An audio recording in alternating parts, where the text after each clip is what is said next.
Hello, boys and girls. Today we're going to start our very first film review on Blu-Rayviews, and to do that, we're going to start with this particular Arrow release of John Carpenter's 1982 film, The Thing.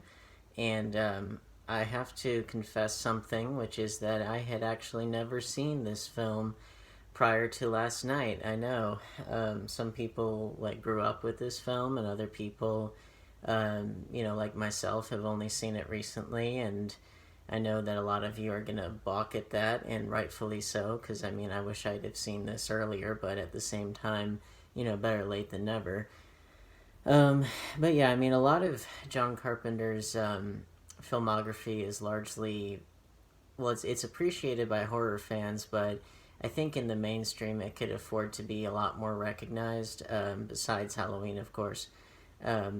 But this is a film that I was surprised to learn it did not do especially well financially or critically, and yet nowadays it's regarded as one of the best remakes ever made, and it's actually kind of surpassed the original The Thing from Another World, which I do remember watching as a kid. That was a great film for its time. Great, 1950s alien invader film.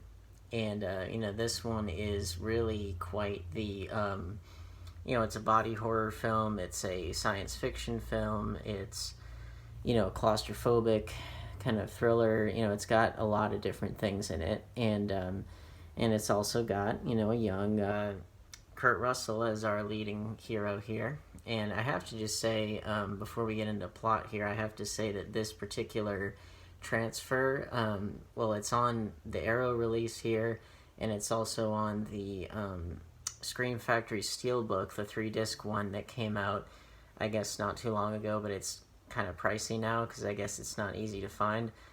But this particular transfer was done it was a 4K scan, and it's not a 4K disc, it's played back in 1080p, but it's still projected on, or not projected, played back on a 4K television using a 4K region-free Blu-ray player. This looks beautiful. It's probably one of the best, just non-4K disc, transfers that I've seen that looks really good when you project it.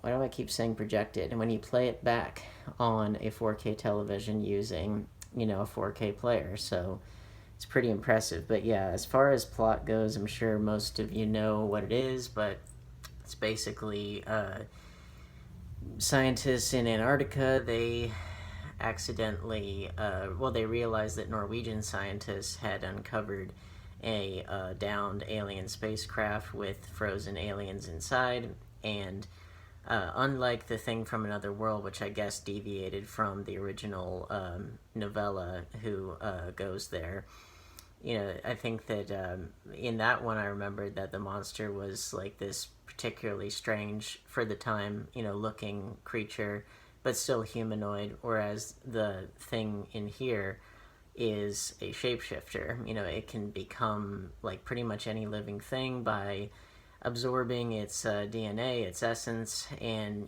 becoming that thing, or trying to imitate it, emulate it. And it's something that I think it was John Carpenter had said that this was probably his favorite thing that he ever did, but also he was disappointed that it did not do better than it did, because he felt like his career would have gone in another way if it had been a huge hit. Which is why he had to take certain directing jobs that, for example, Christine, which was a great film for what it was. It was something that he wasn't necessarily passionate about. It was a Stephen King adaptation, so it wasn't really his voice. But it was still a great film, although it's by far the least John Carpenter feeling out of all of his films that I can recall in my journeys thus far. But yeah, it's a very, very tense film.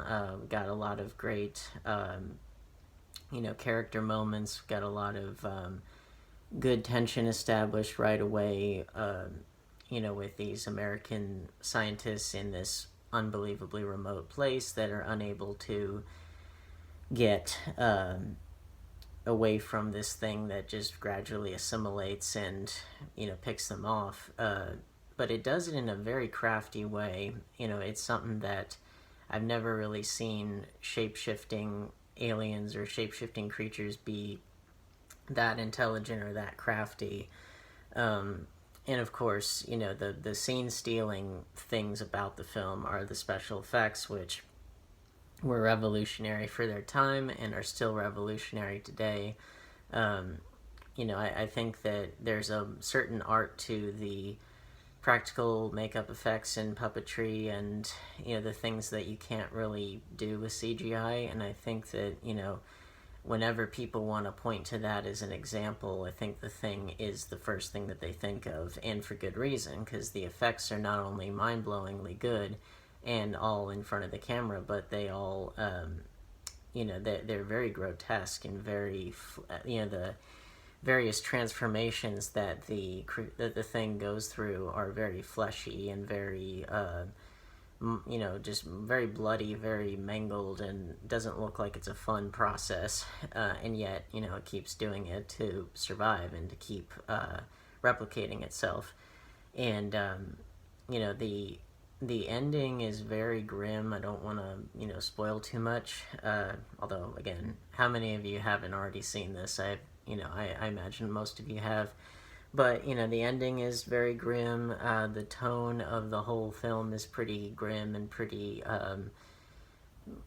it takes itself very seriously, but it never feels like it's necessarily overly somber. As far as actors, you've got Kurt Russell, you got Keith David, you got Wilford Brimley, you got, a lot of great character actors that all work well together. And, you've got Juneau, Alaska, kind of faking for Antarctica. It's a very well shot film, and it really conveys the atmosphere of loneliness that they were going for, and isolation, especially as things get worse. I think in terms of effects, really they're all amazing. There's not really a bad effect per se. Something that really stands out to me at the moment is just because it's not one that typically gets shown in still images or clips or anything, because we've seen the long neck, we've seen the body that's kind of split into two, we've seen the kind of the spider head looking thing, we've seen those, but what we typically don't get to see in clips, thankfully, is the part where they're trying to heat up the blood to see which one of them is infected and which ones are not. And in that instance, with the Thing's infected blood, that it leaps once it's exposed to heat, because the theory is that every part of the Thing is its own separate entity that is just trying to survive, and that theory turns out to be correct. And it's just such an unexpected moment, and it really it takes you by surprise, or at least it took me by surprise. Now, the music is another great thing. It's Ennio Morricone, but it also has a lot of contributions from John Carpenter himself and his composing partner, who I cannot remember his name right off the top of my head, and I feel bad about that. But there was a few little extra bits of music that they contributed. I think that the score has to be one of the best John Carpenter film scores out there, and it's surprising that he didn't do all of it, because obviously Halloween has one of the most iconic film scores of all time, and that was John Carpenter himself. And if anything, John Carpenter has kept up with his music career even more so, at least in recent days, than he has with film. But he's obviously very good at it and really good with electronic music. And, but it's just interesting that, we have these two great fusions of orchestral and this really creepy, droning electronic score that fills you with a lot of dread and really sets the tone effectively. But yeah, overall, I thought it was a very, very strong film. One of his strongest. It's just more surprising that it didn't really do well in its time. But I guess that on one level, I guess you have to kind of expect it because this was kind of at the dawn of the body horror era in the 80s, and a lot of the different aspects of it hadn't really been set in stone yet, but obviously this film paved the way for a lot of what would become the norm in that decade, especially coming to really wonderful fruition in David Cronenberg's remake of The Fly, another 50s monster movie remake that, was very grotesque.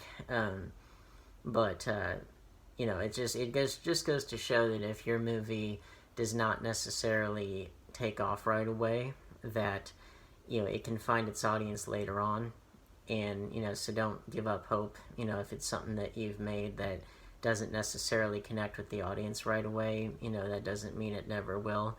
Just means that perhaps it was ahead of its time, or perhaps other forces beyond one's control took effect. There are any number of reasons could have been why it never really took off. But in this case, The Thing is regarded as one of the best sci-fi horror films ever, and for good reason.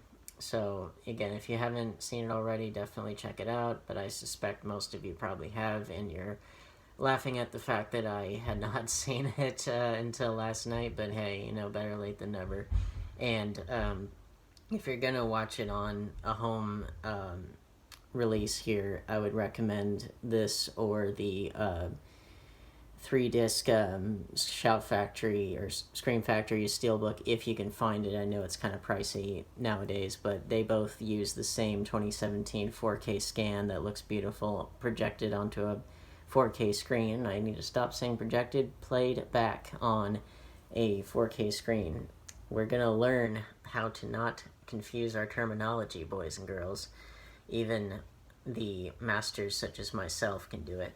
But anyway, yeah, just a quick little review there. I could go more into depth, and I definitely can if you would like, but that's just more of some quick and early initial thoughts on a really great film. And, there will be more of these in the future, so just stay tuned.